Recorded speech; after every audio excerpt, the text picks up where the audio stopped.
Hey everyone, I'm Aiden, and today on the YouTube channel and the podcast, we have Mathew Rodriguez. Let's speak about the decision to go like full-time creative, just to create things, and the pressures around that, and how you overcame those. Like, how did your parents react? My parents at first, they thought I was like messing my life up. They were like, "What are you doing? You know, we're paying for you to be in university." So it was quite a challenge for me to prove to them that what I was doing was a good idea. But they did eventually come on board. Like now they support me 100%, and they think it's good that I'm like pursuing my passion. I just had to prove to them that I was really serious about what I was doing, and to actually just show them the benefits of like the results of what I was putting in. So just showing them like the work I did for you, that was the baby steps. Just say, hey, look, I'm building up some clientele, and then also the opportunities that were arising. So like going to Cape Town to shoot for people, and actually getting more of a interest in my work. So it was difficult at first, but it all paid off in the end. And I think it's important for anyone who is, I mean, everyone says they're a photographer these days. You have a DSLR and you say you're a photographer, but I think it's important that if you are taking that step, to really just take it seriously and give it everything you can. And the results will follow. I think the problem with being creative is the results come later. You've got to do research and say, okay, if I do these things, eventually one day in the future, I'm going to make some money. And I think it is a daily thing. It's not like you never feel like I certainly don't feel like I've made it or anything. Like I'm constantly struggling with like the pressures of, oh, should I just get a normal job or should I carry on with this? And it's just it is a daily thing. And I think if you really are creative and you're passionate about what you do, there'll always be more reasons to carry on with your craft than there would be to give up. And I feel like that's one of my main motivators, is that I can see the end goal and I can see where I want to be, and I'm letting that push me towards that. Yeah, and I also think like it's very important to always remind yourself of where you were. Exactly. You know, like I'm just, while you're talking, I'm thinking about as I started this YouTube channel, and like every day I feel like I'm nowhere, but then I've got to remind myself where I started. Like I'm not famous and I'm not making huge amounts of money, but people are starting to send me like stuff to review. I'm starting to make a little bit of money with some of those Chinese websites. Okay, I'm not monetized yet, but if I was, I'd have a little bit of money trickling in from Google and that. So compared to when I started, like there was none of that. It was like completely and looking back waste at of my old time work as well. Like I do that sometimes. Like I've purposely not deleted any of my old images. A lot of Instagrams now, they'll like delete their crappy old stuff. But I actually am so inspired to like just scroll down and look how terrible or amateur my stuff was when I started, and it's actually cool to see the progression in your work, you know. Totally. So, now I scroll through my YouTube channel all the time because it reminds me, for one, it shows me like, wow, every single time I produce a video, I improve. So that's a good thing, and also it like reminds me of where you came from. So that's cool. Sure. There's a huge age gap between the two of us. Like you're 21, so like it's almost 20 years. It's 17 years difference. So like to see, I have way more pressure to produce in terms of financially than you do. And I think my perspective has always been in your 20s, that's what you need to do, because like every time I want to do something new, I don't have time for that growth phase and getting myself into the industry phase. Like this YouTube and podcast, like I edit it like in the early hours of the morning because my day is actually what I do to make money, you know, whereas you can pretty much use all your time for that, which is great. I mean, obviously I'm sure you've got pressures from your parents and that, but we're at a different space, you know. And I think it's cool that you're doing that, because like, I don't know if you agree, but every time, like now the music has kind of started again for you, so it's almost like starting at ground zero. You're breaking into that area.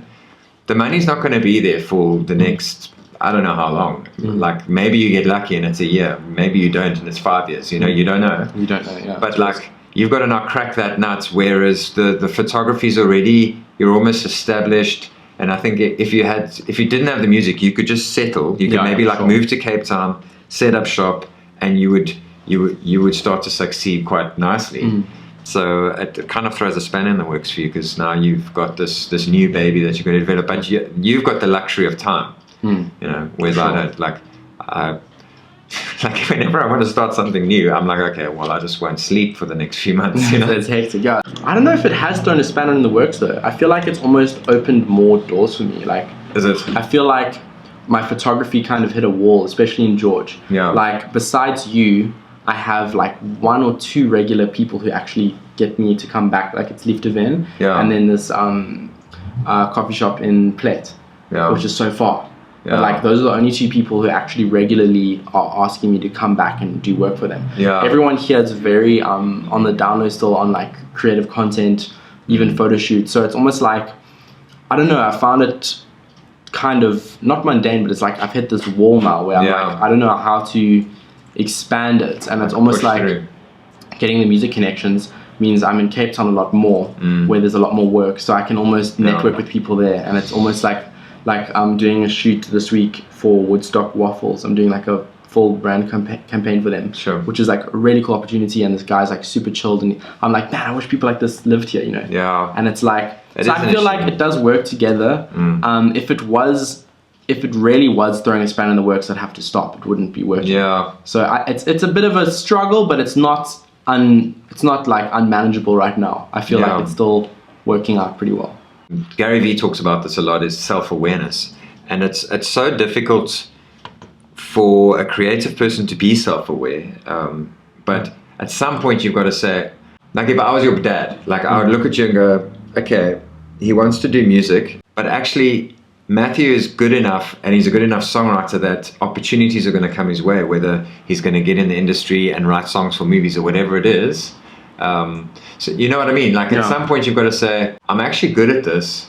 I can make some cash, and I can pursue a career. That's the kind of thought process that happened to me at the end of last year. Yeah. So, I mean, I tried gigging here quite a lot, but everyone here just wants cover bands. Yeah. And we'll talk about Real Life now, but that's where Real Life kind of came into play, where I realized I didn't want to just do that anymore. I wanted to create my own music. And when I started doing that, I had the realization that I actually thought, hey, I'm actually pretty good at this. I think people should hear my music. And when I changed my mindset, and I think a lot of creatives, and it's actually to their own detriment, is they have an inferiority complex about their work, and it's never good enough. And I think I am very self-critical of my work, whether it's my songs or my photography. Yeah, we all are. And I think it is good to have that element of being critical, because you can always improve, but it's also important to love what you do and love your work, because if you don't love your work, you're not going to be happy and you're not going to feel fulfilled. And I think that's what's cool about sharing your stuff online or on Instagram or whatever platform you use, is that you can get that feedback from people, and you can also, although it can be artificial, it's nice to kind of get a response to what you're creating. So. But you could either be like a Van Gogh, whatever, who, you know, never appreciated himself and like, you know, cut his ear off. We were born and created almost to live in small communities of like 25 to 50 people, like little villages. But now the whole planet of like 7 billion people is one community.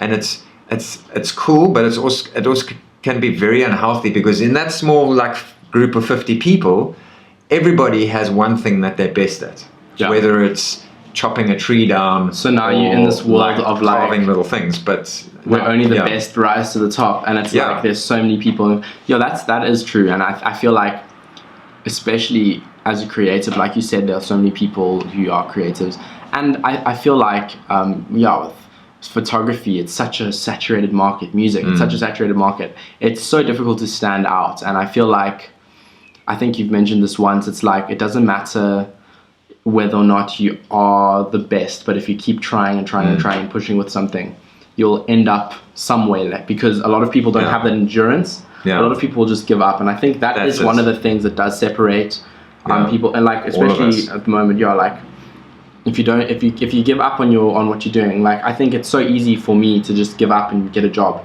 and say, oh well, I'm just leave that behind me. And I feel like when I do that, which I won't, but I'm saying, like, if I were to do that, it would that would be the end of it. So at some point you've got to go, these are the things I have. Like, I could sit and compare myself to like people like Peter McKinnon all day long and never get a video made, or produce content, do the things, and set myself apart from all the guys who are just sitting in their bedrooms going, oh, you know, like, and I think that's why I approached you right in the beginning. Was I'm sure at that stage, at that point in time, you were actually putting yourself out there. You were doing the things, producing content, whether you thought it was the best in the world or not, at least you were doing it, you know. For sure. So you have to find that perfect balance, I think, of like quality and quantity, and then just, But like I say, you guys have that luxury of time, whereas I don't. Like, I've had to learn so much in such a short space of time because I've got that pressure to like produce results really fast, whereas you guys have the luxury and the time, and I think it's very important that you do sit and like develop your skills, develop your like your voice almost. How has the just having creative people in your life, like people like myself, like Louis, Jean, like Chris, all those people, what has it meant to you, like as a creative person trying to build a career in this? Well, I feel like actually quite interestingly, after school, my entire friend group changed, like completely changed. Because when I left school, I realized I didn't actually have that much in common with a lot of my friends. Like, they were cool people, but like on a day-to-day creative basis, it's like, wow, like you actually realize there's something that's separating us. So all my friends now are in the creative industry in some way or another, whether they are freelance or have normal jobs and do it on the side, or they're full-time musicians. Like, all my friends, it's actually crazy to think. Johan, Chris, the Lukes, both of them, like everyone. The Lukes. There's 2 Lukes. Like, they're all creative people, and it's super inspiring for me because it actually gives me that extra push having creative people in my life. Even my mom, she plays music and sings, so it's like my whole life I've had some form of creativity influencing me from some way. So having a group of friends like that, it's awesome. And I almost that whole vision you have of this creative hub, it's almost like the perfect solution to everything. Like, if we were all together supporting each other and promoting each other's work and collaborating, I think like we could do amazing things. So I feel like it's definitely something that needs to happen, and it's just a matter of time. I think also, I feel like businesses in Georgia are eventually going to just wise up to it as well, and they're going to realize like, hey, there's so much opportunity now just using these creatives and kind of employing them and like hiring them, or just on a freelance basis. I feel like it's just a matter of time before the businesses wise up, and when that happens, I feel like that's pretty much the only thing, in my opinion, that's keeping us from growing at this point, is that there's not enough investment into the creative industry here. It's people are very like conservative when it comes to actually going into social media marketing or digital marketing. I mean, you know from experience as well, it's quite a push to get. And there are a few businesses that are willing to, but you have to really fish to find them. It's like difficult to. I think what's happening is, okay, for the one, the people who are doing the creative work, like people my age, there's a massive ego issue.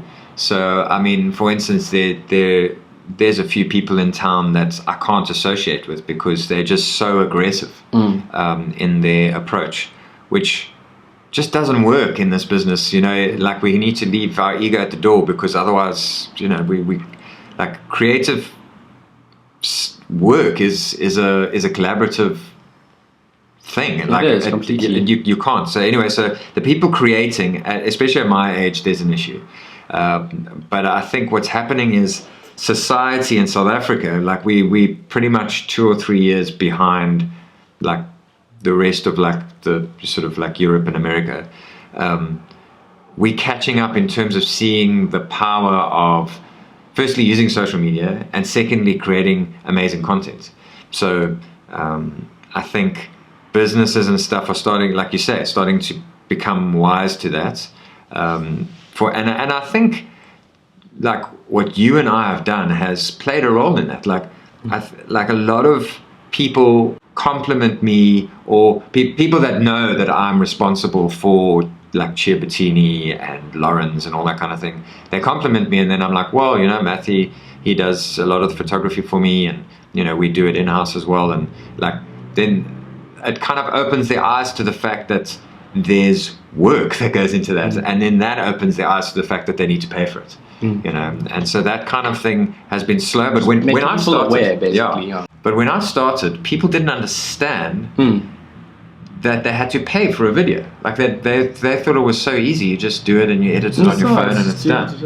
Yeah. But then when they see the difference between a quality product and just running your phone around the business and like slapping it together, they see it gets more likes. It actually brings in business, all that kind of thing. So anyway, so just raising that awareness of we'll get there. Yeah, for sure.